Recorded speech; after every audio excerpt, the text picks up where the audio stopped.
আম্মা জান চোখের মনি ম্যানলি হিরো খ্যাত চিত্রনায়ক মান্নার 18তম মৃত্যুবার্ষিকী আজ।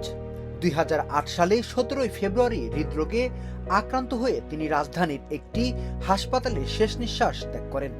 তার মৃত্যুতে শোকের ছায়া নেমে এসেছিল সারা দেশে। এফডিসি থেকে টাঙ্গাইল পর্যন্ত ভক্তদের ঢল নেমেছিল প্রিয় নায়ককে শেষবার দেখতে।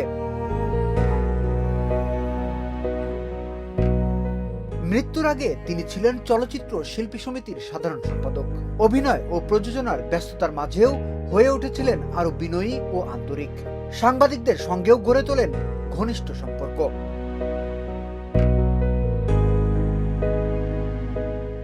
উনিশশো সালে বিএফডিসির নতুন মুখের সন্ধানের মাধ্যমে চলচ্চিত্রে আসেন মান্না। প্রথম ছবি তওবা। 24 বছরের ক্যারিয়ারে 3 শতাধিক সিনেমায় অভিনয় করেন তিনি। আম্মাজান সহ অসংখ্য সুপারহিট ছবিতে দর্শক প্রিয়তা পান। প্রযোজক হিসেবেও কৃতঞ্জলি চলচ্চিত্র থেকে উপহার দেন একাধিক ব্যবসা সফল সিনেমা। আস্থার স্মরণের দোয়া ও মিলাদ মাহফিলের আয়োজন করা হয়েছে। চলচ্চিত্র বোদ্ধাদের মতে বাংলা সিনেমায় মান্নার শূন্যতা আজও পূরণ হয়নি।